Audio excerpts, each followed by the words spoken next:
எப்படி செஞ்சாலும் ஹோட்டல் டேஸ்ட்டில் சன்னா மசாலா வரலையா?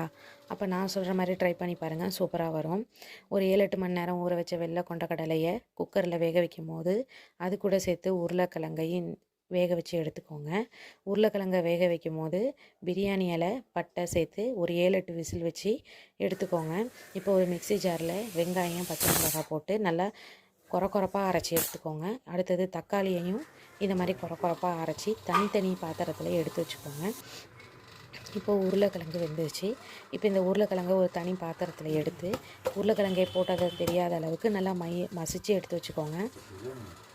ஒரு 2 டீஸ்பூன் வெந்த கொண்டக்கடலையும் மிக்ஸி ஜாரில் அரைச்சி இது கூட சேர்த்து தண்ணி ஊற்றி கலந்து ஈவனாக வச்சுக்கோங்க. அடுத்தது ஒரு கடாயில் பட்டை, லவங்கம், ஏலக்காய் சேர்த்து இந்த வெங்காயத்தையும் சேர்த்து நல்லா வதக்கி எடுத்துக்கோங்க. அடுத்தது தக்காளியையும் சேர்த்து நல்லா வதக்கி எடுத்துக்கோங்க.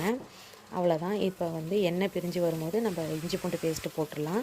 அடுத்தது சன்னா மசாலா தூள், மல்லித்தூள், மிளகாய்த்தூள் இதுக்கு ஏற்ற மாதிரி நான் போட்டிருக்கேன். இப்போ நம்ம ஊற வச்சதை, இப்போ நம்ம வேக வச்சு எடுத்ததை எடுத்து இது கூட சேர்த்து நல்லா தண்ணி ஊற்றி கலந்து வேக வச்சு எடுத்துக்கோங்க. இப்போ நல்லா கொதிக்கட்டும். கொதிக்கும் போது இதுக்கு வெல்லமும் ஜீனியும் சேர்த்து போடணும். நான் அந்த டேஸ்ட்டுக்கு அப்போ தான் நல்லா ஹோட்டல் டேஸ்ட்டில் அது வரும். இந்த மாதிரி நல்லா கொதிக்க வச்சு 10 நிமிஷம் மூடி போட்டு நல்லா வேக வச்சு எடுத்துக்கோங்க. நான் கஸ்தூரி மெத்தி போட்டிருக்கேன். ட்ரை பண்ணி பாருங்கள்.